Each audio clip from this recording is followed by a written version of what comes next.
She found her way into my home. Please, I don't know what to do.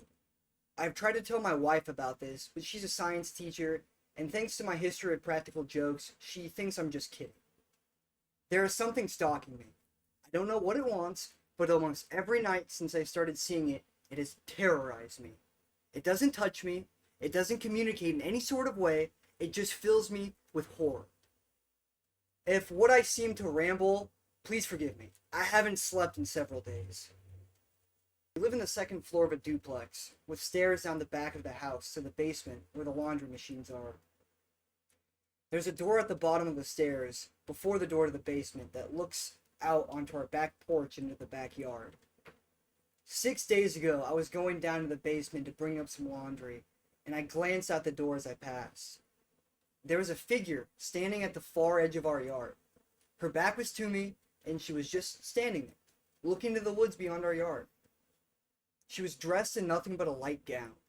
It had lots of flowing material coming off of it that was whipping around in the air slowly. The whole scene creeped me out instantly, but I thought she might be a friend of our downstairs neighbor, so I continued to the basement. When I came back up, she wasn't there. The next night, I went down again, and as I passed the back door, I looked outside. The woman was back. She was exactly like she was the night before, facing away, not moving. The hair on my arms and neck stood up straight when I saw her. I was even more creeped out when I realized she was in the same clothes as the night before. That's when I did something I shouldn't have. I opened the back door.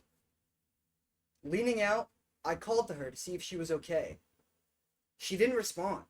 She didn't make any sort of indication that she'd heard me. It was freezing cold, so I shut the door and locked it. Coming back upstairs afterward, I looked out the window, and she was gone again. Later that same night, I was in the bedroom, getting ready to go to sleep. Everything was dark because my wife had gone to bed before me. Our bedroom looks out over the backyard, and my side of the bed faces the windows, so I have to go past them to get in. As I was doing so, I suddenly got that same deep dread feeling in my stomach that I had gotten the first time I saw the figure in the backyard. Something compelled me to hesitate by the windows. My hands were shaking as I pulled the curtain back a bit and peeked through the shades into the backyard. It was a clear night, so the backyard wasn't shrouded in darkness. The woman was standing in the middle of the backyard, no longer at the edge of the woods, facing the house with her head tilted up to look directly at the window I was peeking from. I jerked away instantly, afraid she had seen me. Her face was covered in shadow and hair, but I saw her chin and nose. A sharp nose and a thin chin. Gray. Her skin looks gray, I think. Her hair is black and long. I was so scared I jumped into bed and covered myself with the covers. The next day, I played outside in the snow with my 4-year-old daughter. She wanted me to pull her on the sled in the backyard, but just the thought of going back there made me scared again, so I talked her into digging holes in the snow in the front yard. That night, things went from bad to worse. Somehow, I had managed to forget about the woman. Then, in the middle of the night, my daughter started crying. Our bedroom is just across the hall from hers. I thought she might need to use the bathroom or just be having a bad dream, so I went into her room to see if she was okay. She was uncovered, curled into a ball on her mattress. I pulled her covers over her, and that's when she whispered to me. Daddy, there's something in my closet. Instant goosebumps. I turned my head slowly toward the closet door at the end of her bed. Normally, the closet is shut, but now it was open. The woman was standing in my daughter's closet. Not even when it was clear that I saw her did she move or make a sound. Just stood there and looked at me through the cracked open door. My blood ran cold when I saw her. Get up. I told my daughter. Get in my arms, quickly, quickly. She scrambled up and hugged me tightly, and I walked backward out of the room, watching the closet the entire time. In my mind, I imagined her throwing the closet door open and running at us, arms stretched. I just hugged my daughter and walked backwards into my room. The woman never appeared in the doorway. I heard no movement from my daughter's room. I tucked her into my bed and stood there watching the doorway to her bedroom. I did not go back in. I just stood there and watched and listened. When I finally got the courage to climb into bed, I didn't sleep. Sunday, I told my wife everything. I told her about the first time I saw this woman. I told her about calling out to her and seeing her from the window. I told her that she had appeared in her daughter's closet. She told me it wasn't funny, that it was my fault for her daughter's bad dreams, and that I shouldn't encourage her to be afraid of her closet. Sunday night, my daughter called to me from her room again. Called me a coward, but I couldn't go back into that room. I called her quietly to come get in our bed, but she cried and said she was scared. I wanted to go and get her, but I was scared too. I told her to pull her blankets up and cover herself. Just cover yourself, honey. You'll be okay. I prayed that it was true. I lay there, peeking over the sleeping form of my wife and out into the hallway at the closed door of my daughter's room, and just kept praying. I heard her cry a while longer, then she went quiet, and I hoped that she was asleep. Monday, I piled toys in front of the door to her closet. By that time, there was no doubt in my mind that this was some sort of ghost or apparition, but I piled things in front of the closet anyway. Like a pile of toys could stop a ghost. Monday night, my daughter did not cry, but I didn't sleep. I lay there, looking at the ceiling, tense. Around 2 a.m, I heard her bedroom door creak open, and I knew something was wrong. She must be scared, I thought, so I called her like before. Just come to me and you can sleep in our bed, sweetie. But she didn't come. I peeked over. My wife. The woman was standing there in the doorway to my daughter's room. Her arms hung at her sides, her shoulders slouched down. Her gown was dirty, like it hadn't been washed in years, and hung off her like torn rags.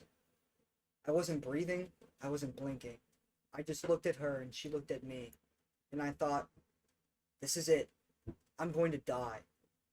She never moved, never made a sound. I whispered, Please go away. Please, leave me alone. Please, I'm sorry. I couldn't look away. If I look away, she will get closer. I was sure of it. If I close my eyes, when I open them, she'll be standing over me, looking at me. At some point, she was gone. It's like I fell asleep with my eyes open. I don't remember her disappearing, just that I was looking at the doorway and she wasn't there anymore. Last night, I lay awake, waiting. I asked my wife to shut our bedroom door because the nightlight in the hallway was keeping me awake. It was stupid. I don't know what I was thinking. Like clockwork, I heard my daughter's bedroom door creak open. I held my breath. Then I heard the floorboards in the hallway creaking. I started shaking uncontrollably. I heard our bedroom door open, and I knew she was standing there, in the doorway, not moving, just looking at me. I didn't look. I couldn't. I did what I had told my daughter to do, and pulled the covers over my head. I'm a complete mess. A zombie at work. I don't want to go home anymore. I think I see the woman in other places. A glance while driving, and I think she's sitting in the passenger seat of the truck behind me, or standing down the street as I drive off. Just sitting here at my desk. Someone passes by behind me and I jump. I'm afraid that if I turn around, she'll be there, waiting for me to look at her. And what if I saw her face? I don't want to see it. I don't want to see her anymore, but I don't know what to do. The only hope I feel is that for unrelated reasons, my wife is talking about moving, but our lease isn't up until May. I don't know if I can hold out that long. Alright, so first thing I can say is this dude needs to like reread his story before he posts it. There are a good couple points where it's like, even A lot of errors. if what I seem to ramble, please forgive me. I don't think that's right either. In my mind, Yeah, there's some mind. typos. Lights. And one thing I'll say too is there were a lot of like very standard horror movie Yep. tropes. Yeah. throughout that. A lot of like run-on sentences too. A lot of yeah. I mean, The Grudge, The Ring, Mhm. the gray skinned girl in a white gown with long Yeah. black hair. You Yup. know? I think that scared me. The thing that scared me about it when I was younger was just the first part of just like because I was so vividly in my mind as a kid picturing his house and him walking by and it just being a big backyard and just seeing her as a Yeah. blip in the and just I've always been more scared by things that it's like, what does it want with me? Right. Because if it's gonna kill me, that's like something you can come to terms with or whatever. Yeah. But like this thing's just tormenting him for no reason. And I'm not a father, but like when your daughter's scared, you know, it's your duty to protect her and whatnot, but he's scared too, so that must feel very vulnerable. Yeah, True. I almost thought that was somewhat of an unrealistic thing. That or just like, what a shitty father, man. You're Right. that scared. Yeah. Come on, she hasn't done anything yet. Yeah. It's scary, but that, and I feel like if somebody was in my fucking closet, I would at least contact the police, Right. even if my wife didn't care. You know, it's very obviously like a ghost thing. So he could have Yeah. called the police and they could have shown up. It's your daughter and your husband, you know? Like, Yeah, yeah. Like, do you just He- not believe them? Well, or- he did say, thanks to my history of practical jokes, and she's a science teacher. Ah. So that was his kind of cop out of she doesn't believe him and she's more logical and doesn't believe in paranormal things. So that's why too it would be to his credit to add a thing where he calls the cops. The cops are like, there's no signs of this or this or that, and that just reaffirms the wife's belief. Well, if no one's breaking into the house, it's not real. And I think, well, just sitting here thinking about it in a way to where this story is a work of fiction, you could sort of see the ghost as being an allegory of abuse coming from the wife. Yeah. Say only the father and the daughter can see it, and they're both terrified, and it's this crazy ghostly woman, and Yeah, I yeah, do. I can see that because I initially thought that it was kind of just coincidence that the wife just didn't see her because she Right. was always asleep and she didn't believe him, so she wasn't like up waiting for it. But what if they're the same person? It's like She's astral projecting, fucking with her husband to be a it's bitch. like the idea of only certain people and children can see ghosts, where they're more vulnerable, and it would make sense that would come from a father to a daughter. Right. Yeah. See, it would be kind of cool if they went that route and they had like a dog that would always bark whenever they saw it, because how like animals and children are higher on the spectrum. And he never gave a description of his wife. If No. this was worked on a little more, I feel like this would definitely be a really long book. Something good like that, you know? I like the initial beginning concept. It probably is somebody's like one of their first Attempts. stories, yeah. you know? And I think you should still give it credit because at the very least, at my age, it was extremely effective. Fucking rattled me. I was scared to look at the window because I was like, oh, I'm gonna see a woman. I should better not talk to her. Yeah. That I think I don't really remember the latter half of the story, and that's because at the beginning just stuck with me so much when I was younger. It That- gets a little weaker at the end. Yeah, that and I really liked the name. Was that she found her way into my home. Right. How'd How'd she get there? Why? Ooh. How? This feels like someone like doesn't really write a lot, and then was like, "This is such a good fucking idea." So they start writing it, and then at the end they're just like, I don't know what to do. He's just not gonna do anything about it and close the door. That's let's see. See, he's made a couple stories. Overall, though, I'll give this story about a 4 out of 10. Yeah, 3 out of 10. Yeah, I was being generous. It's solid if I was in high school. I'm gonna say 5. I'm gonna say Middle school. 5 out of 10. I Just was gonna say 5 out of 10. mostly because middle school, because I was like 13. Yeah. And understandable.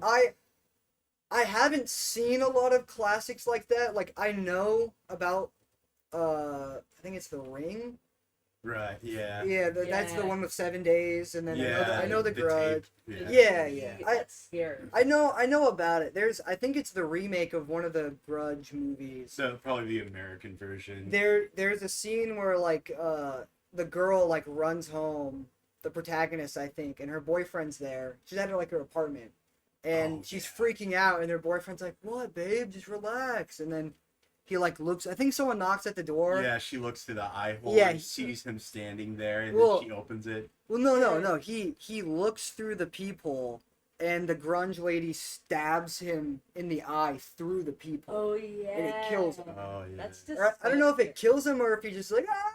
But that It could. I lived in apartments, so I was scared to look through the peephole because I was like, is that gonna happen? Is someone gonna stab me through the peephole? Yeah. I just never answered the door. That's the simple solution. See, I think in the American version, it was like she runs home, and she's all scared, and she gets a phone call. She picks it up. She hears like the Grudge death rattle, Yeah. and then she hears a knock at the door. Yeah. So she walks up to the door, looks through the eye hole, and sees him standing there, clear as day. Oh, Opens the okay. door, he's not there, and she's fucking terrified, and That's she scary. lays in bed.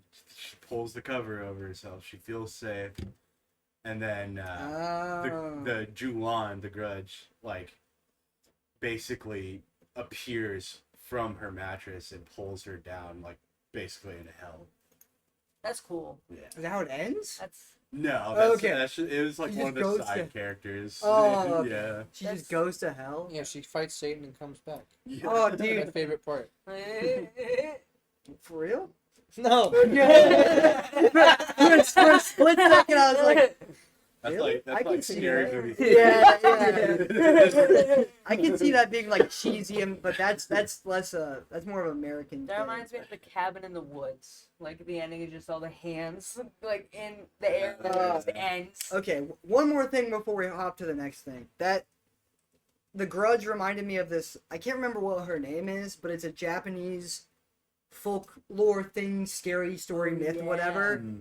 It's the Lady of blah blah blah, but it's essentially like Lady in white. no. Okay. It's like so you're laying in bed and the crack beneath or between Gap Girl. yeah. If you look into it, you'll see her eyes, and if you make eye contact with her, she pulls you to hell. Yeah, that's Through that gap. That's Gap Girl. That's Yeah. scary. Whoo, dude, yeah, I did not like laying in bed and just be like, That shit kept me up at night, and because it's the story kind of specifies too, like it could be any gap, your closet, yep, literally behind the couch, any the space, smallest, like yeah, I've this The never empty looked space. into a gap ever this again. gap, like yeah, that's why I didn't like it because it was like, oh my god, I'm never safe, I can't look at anything, I can't look at There's anything. gaps Yeah, everywhere. you start. Yeah, there's gaps everywhere. So It's so scary. It's a dangerous life to it's live. like air. It's literally just air. Air girl. Yeah. Alright. Well, thank you guys for watching that one.